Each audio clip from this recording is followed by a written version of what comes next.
amigos. Boa noite, amigos queridos do Fraternidade. Estou tão feliz e muito grata de estar com vocês hoje para refletirmos acerca do tema que está lá na obra Sol nas Almas, chamada Religião e Vida. Essa obra incrível que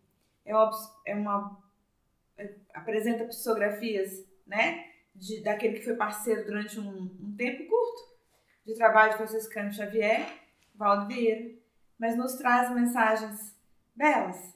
Vale a pena lermos Sol nas Almas e refletirmos acerca das lições que ali estão. O tema de hoje, sobre o qual nos debruçamos, a convite da casa, Religião e Vida, é muito oportuno, assim entendo, fraternidade. Faz-nos pensar acerca da religiosidade que conseguimos introjetar em nós. Nessa psicografia, refletimos acerca daquilo que está externalizado, né? Do formalismo que devemos combater e daquilo que é somente a aparência, né? Vamos, através das reflexões na lição, refletirmos, é sobre isso que ela nos fala, a lição Religião e Vida, nos rememora Jesus, para sempre, né, fraternidade, a gente dá voltas, mas sempre volta a Jesus. Para aprendermos dele o perfeito conceito de religare, que é a etimologia da palavra religião. E que está perfeitamente integrado à nossa vida, né? Porque Deus é nosso Pai, assim aprendemos com Jesus, que nos permite, nos deu esse presente que nos pertence, que é a vida.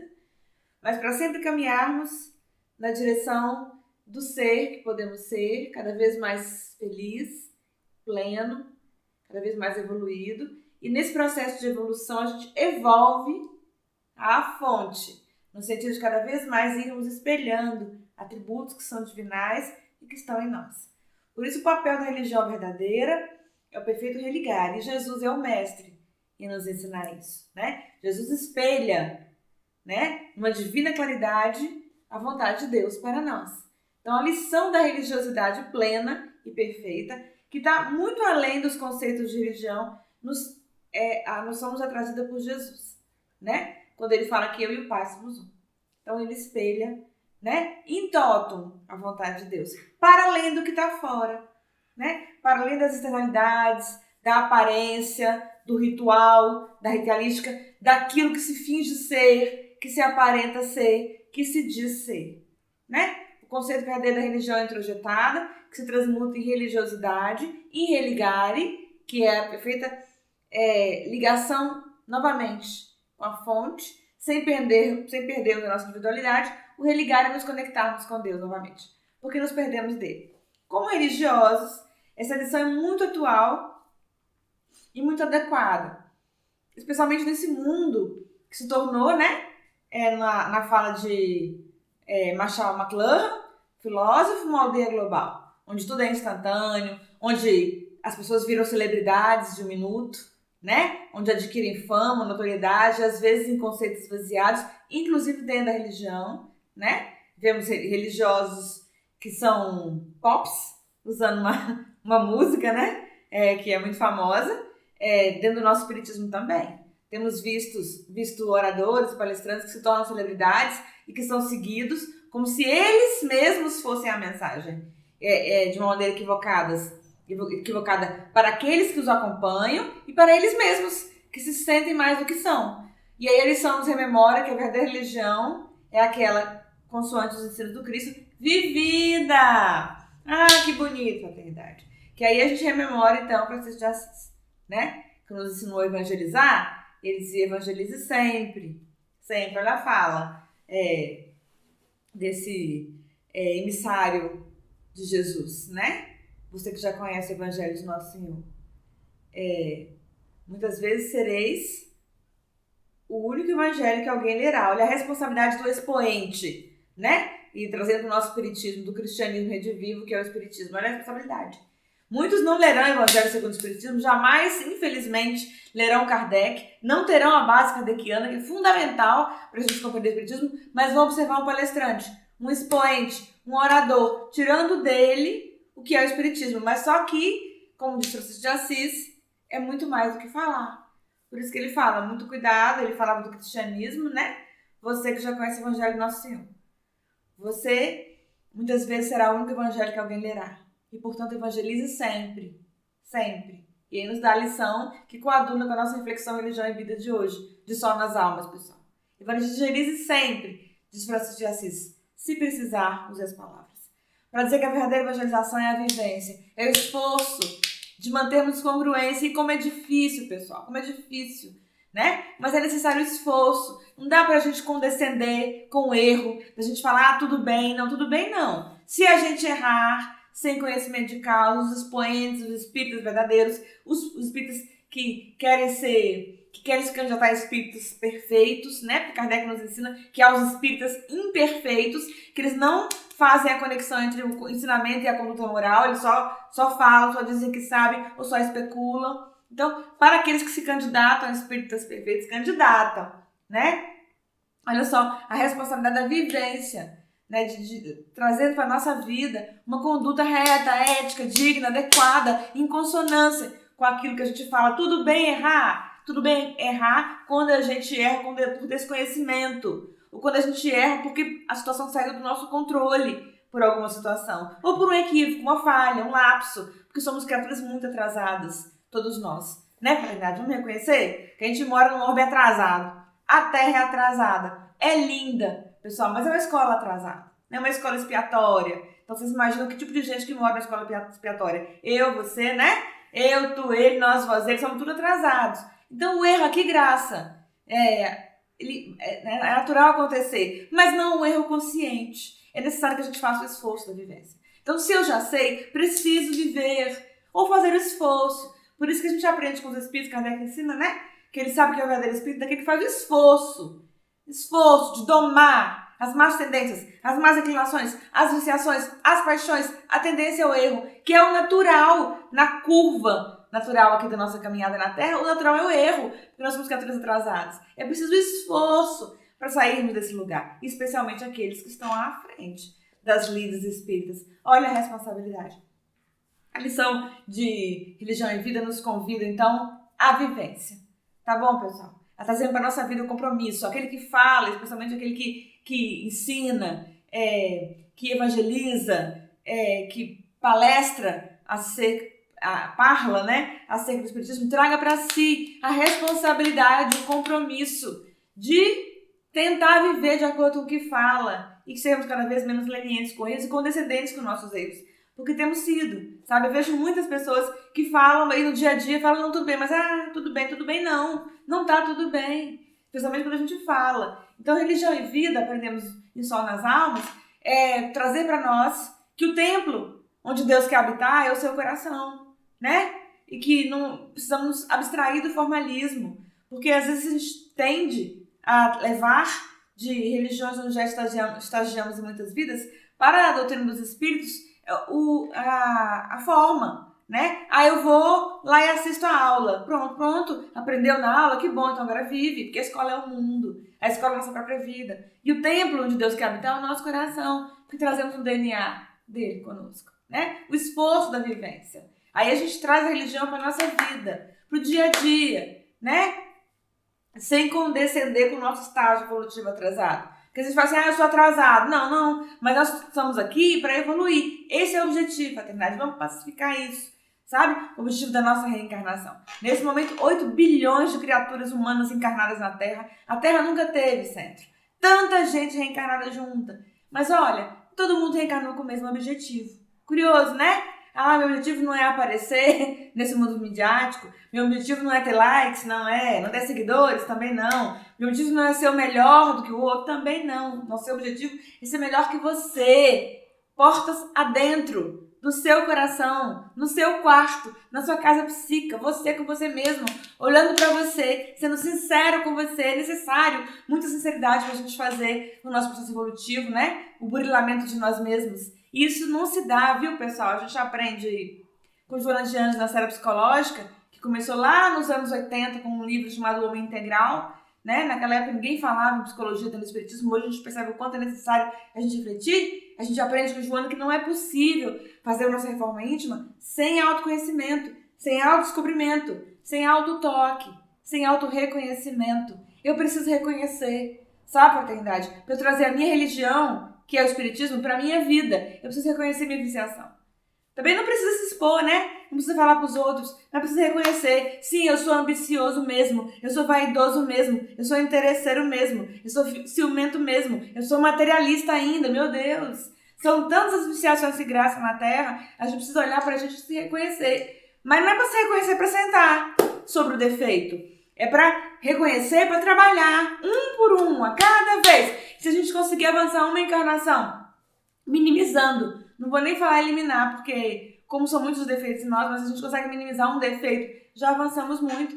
Como Sanson nos ensina o Evangelho segundo o Espiritismo, Sanson, essa alma linda, né, que foi contemporâneo de Kardec nos estudos da Sociedade Espírita de Paris, quando desencarna ele manda uma mensagem maravilhosa, que está na codificação, manda mais de uma mensagem, na verdade, né? Mas uma delas ele fala: sois infinitamente melhores do que eres há 100 anos, há um século. Quando a gente aprende com André Luiz, fraternidade, que um século, se uma vida nossa aqui na matéria durar um século, André Luiz fala, um século é um minuto na caminhada, na romagem multimilenária do Espírito. E Sanson vem nos dizer que já somos infinitamente melhores do que éramos há 100 anos. Vocês imaginam o nosso estado. Então não dá pra gente coadunar com o erro, com a nossa viciação, ficar paralisado diante dela, acostumado com ela ou conviver. É preciso que a gente se olhe, se toque, se reconheça e traga a nossa religiosidade para a nossa vida. Esse desafio que está posto para mim, para você, que nos dizemos espíritas cristãos, cristãos da nova era, da era do espírito, pelo menos que a gente nos candidatamos, né, a essa nova era.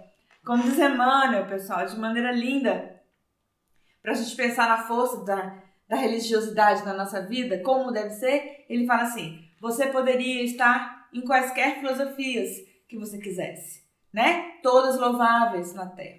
Você poderia estar em quaisquer religiões da Terra, todas respeitáveis, mas decidiu-se por ser espírita.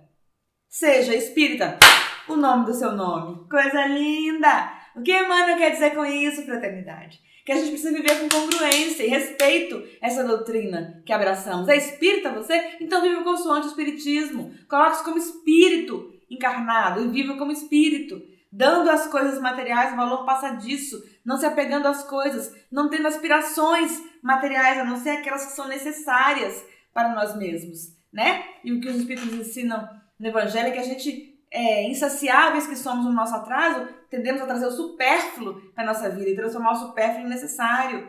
Observemos isso em nós. Coloquemos-nos, seja espírita, o nome do nosso nome, e vivamos em consonância com aquilo que a gente prega, apregoa, ensina, diz que sabe, ousa falar sobre. Tenhamos congruência entre a nossa vida e o nosso discurso, né? Como dizia Gandhi, ele podia aquilatar o valor moral de uma alma, pessoal, quando ele percebia congruência entre o discurso e a prática, entre aquilo que a pessoa falava e aquilo que ela vivia, né? O Prem Sai Baba, um grande líder hindu, diz que o valor moral de uma pessoa está quando ele é capaz de dizer sim, mesmo que o mundo inteiro diga não. Tá todo mundo correndo atrás da visibilidade, da naturalidade de um minuto, como diz Memei, das flores de um dia, que murcham e morrem, dos likes, dos seguidores, da fama, da notoriedade de você é capaz de dizer não, isso não me interessa, ou pelo menos não deve me interessar. E fazer o esforço de ver-se sempre como um espírito encarnado, porque é isso que nós somos, tá? A gente pode galgar as cátedras terrenas de aprendizado, podemos até carregar títulos terrenos, é tudo passadiço, vai tudo ficar aí no dia que o anjo da morte nos visitar. E visitará a todos, não tenhamos ilusão, né?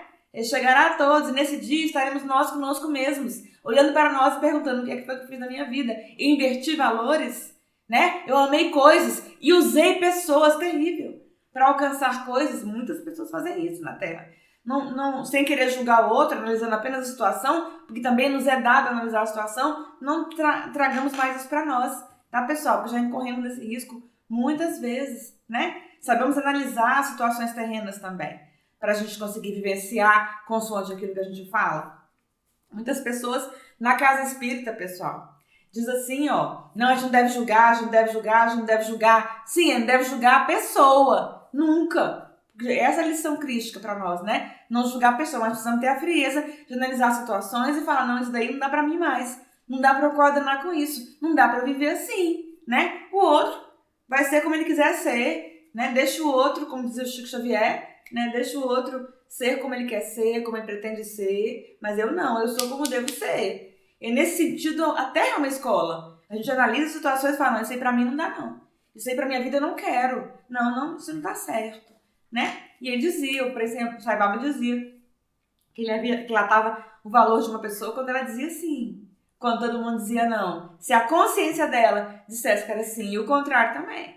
Que ela dizia não, quando o mundo inteiro que vai atrás de flores de um dia, como dizia Meimei, diz não, e ela é capaz de dizer sim, né? Ou o contrário, diz não quando o mundo diz sim. É isso mesmo, de acordo com a sua consciência. Pensemos nisso. Ao trazermos o compromisso de viver a religião em nossa vida, estamos assumindo para nós mesmos, não é para o outro, tá, pessoal? O compromisso de respeitarmos o que diz a nossa consciência, porque aqui é onde estão alicerçadas as leis de Deus. Observe a sua consciência e veja o que ela diz dessa situação, dessa escolha, desse ato, desse caminho que se abre para você. Se tiver muita dúvida, procure Jesus, sempre, né? Vamos dar muitas voltas, sempre voltar ao nosso mestre e perguntar para ele, como Paulo de Tarso, né? Essa é a melhor escolha, é o melhor caminho sempre. É falar, Senhor, diante dessa situação que se abre para mim, dessa oportunidade que parece irrecusável, dessa pessoa que parece uma incógnita, Senhor, diante desse dia, mexe os nossos corações. O que queres que eu faça? A resposta de Jesus para nós será sempre a resposta mais adequada. Certamente nos trará, né? Sempre, dia a dia, para a vivência do seu evangelho de amor, de luz e de renovação para o bem, né? Que muitas pessoas falam, precisa renovar, mas às vezes se renovam para aquilo que não é bom. Tem muitos na Terra que mudam para o que não é bom, né? Precisamos pensar isso, que a nossa vontade íntima de renovação seja sempre para o bem, para o que é melhor, para o que não nos faz nos perder de nós mesmos, que já nos perdemos em muitas vidas. Viva a eternidade. Não se perca de você, amigo.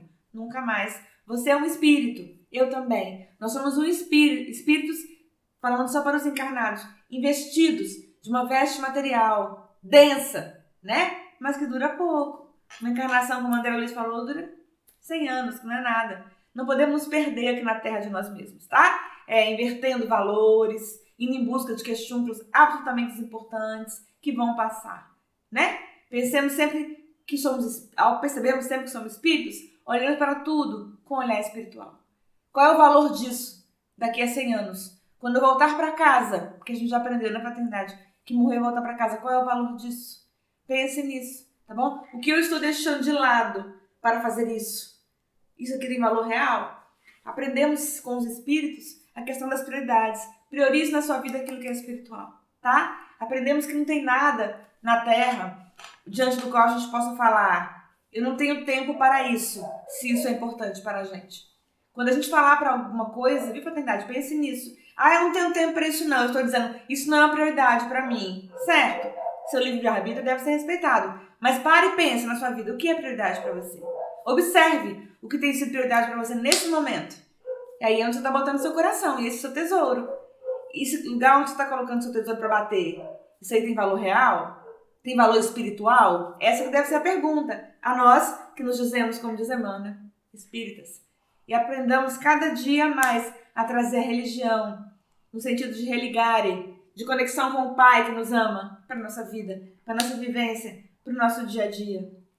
Lembremos-nos de Francisco de Assis, Giovanni Bernardoni, que um momento crucial da vida dele, em que o pai aguardava a expectativa de que ele gerenciasse a indústria têxtil dele. O pai dele era muito rico na Itália, e ele tinha um caminho ao qual Jesus o convidava. Ele faz uma escolha, e de maneira simbólica, em praça pública, retira as roupas, as vestes, para falar que naquele momento ele se despia de tudo que era material, para, em espírito, seguir a Jesus. Não precisamos, né, retirar as vestes, mas precisamos olhar para esses emissários verdadeiros de Jesus e, na medida das nossas possibilidades, da nossa força, trazer para nós as lições que são morredoras, que devem se quedar a fraternidade de morredoras em nós, né?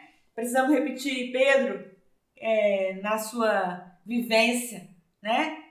Lembrando-nos da lição que Pedro era pescador e atende prontamente ao convite do mestre de ser pescador de almas, no sentido de ir resgatando almas da perdição de si mesmos a partir do conhecimento verdadeiro do Evangelho, né? Que possamos, aprendendo de Cefas, a pedra do cristianismo nascente, poder também repetir em nossa vida. Senhor Jesus, lá na praia das seduções do mundo, na praia do materialismo que nos arrasta, Senhor, na praia dos ledos enganos, onde já nos perdemos em muitas vidas.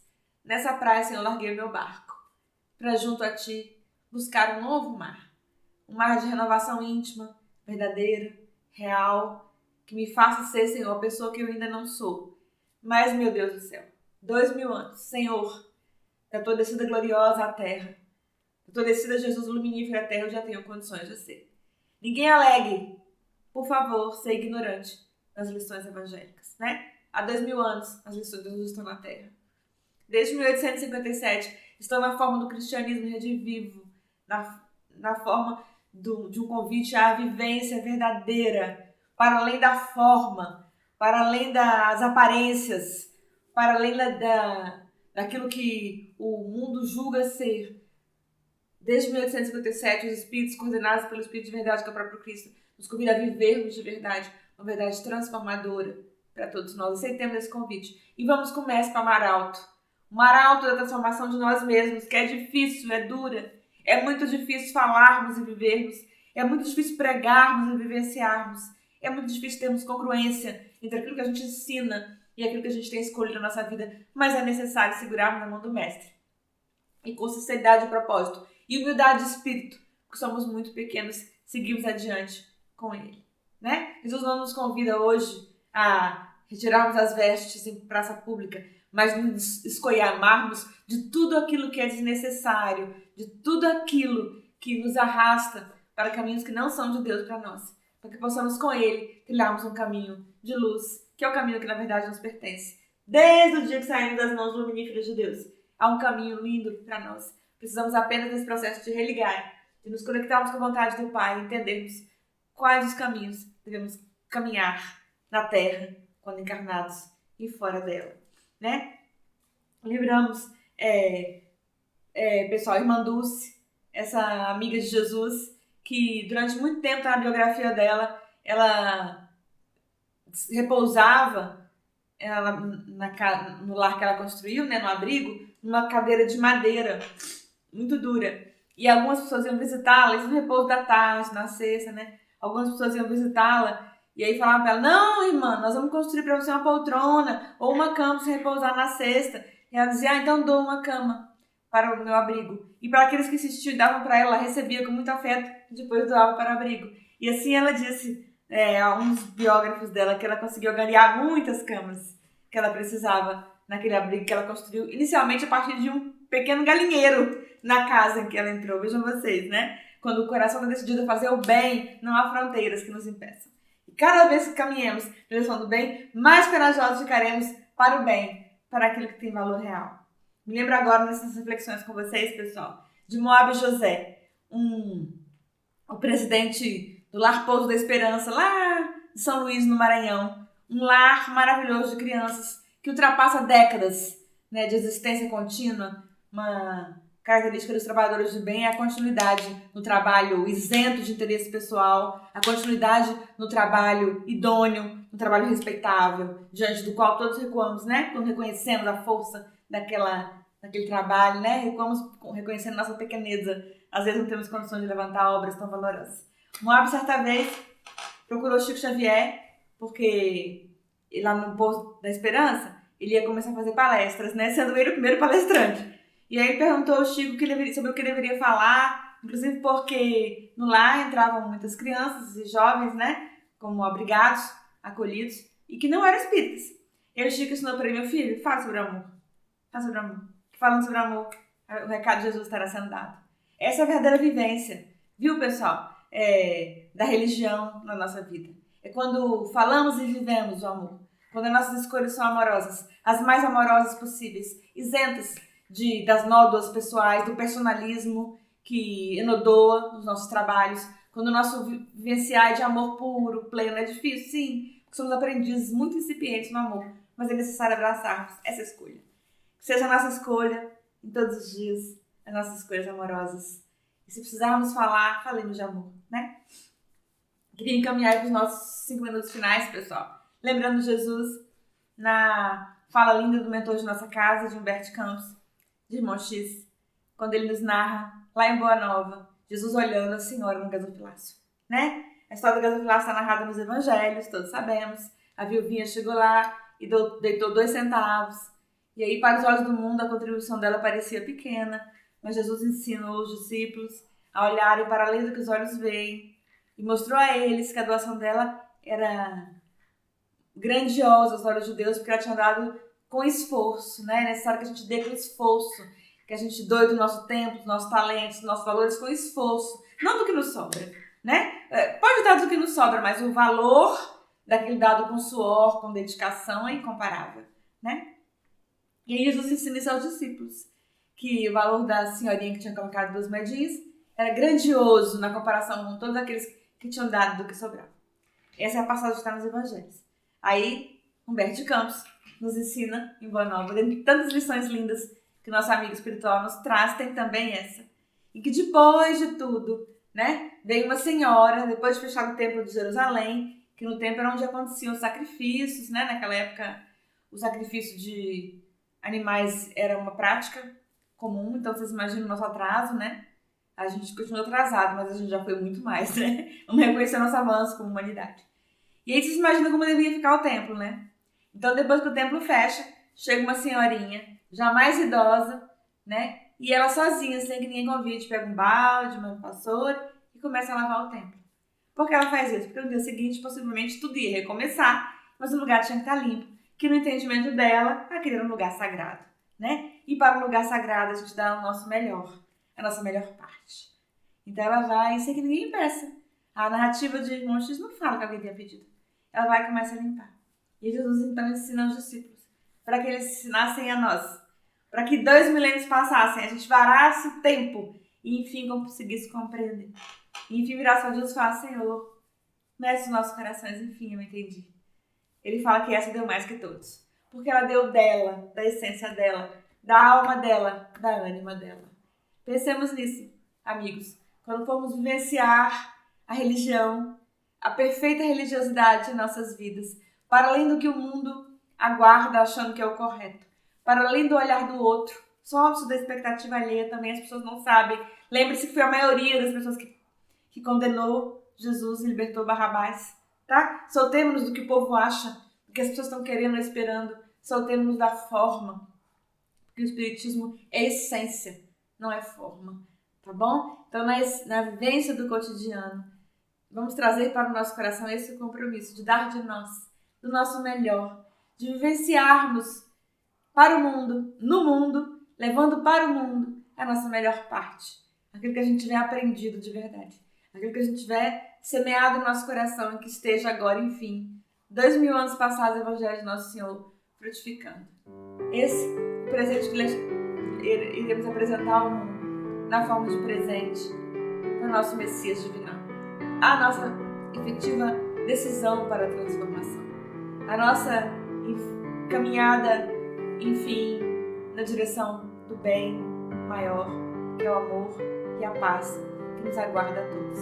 Que Jesus, amigos, nosso amigo incondicional, o amigo que nunca desiste de nós, nosso maior amigo, nos ajude nesse processo de transformação. Nos ensine a como sermos, como vivermos em consonância real com o Evangelho dele, para que um dia, no transcurso dos séculos que virão, muitos milênios transcorrerão na Terra, mas um dia, porque todos nós seremos anjos, também repetiremos como ele. Eu e o Pai somos um. Jesus, o médium perfeito de Deus, aprendemos com Kardec, nos ensina que um dia falaremos assim também quando ele nos falou, vós sois Deus. Se tiveres fé do tamanho de um grão de mostarda, fareis o que faço, e ainda mais. O que ele quis dizer é que um dia, um futuro que se perde na imensidão dos tempos, temos que calcular o quão distante estamos desse dia. Um dia seremos também a perfeita vontade de Deus vivida todos os dias, em nossas vidas, na terra e na direção daqueles que vierem em nosso caminho. Jesus nos abençoe, nos guarde. Obrigada, amigos.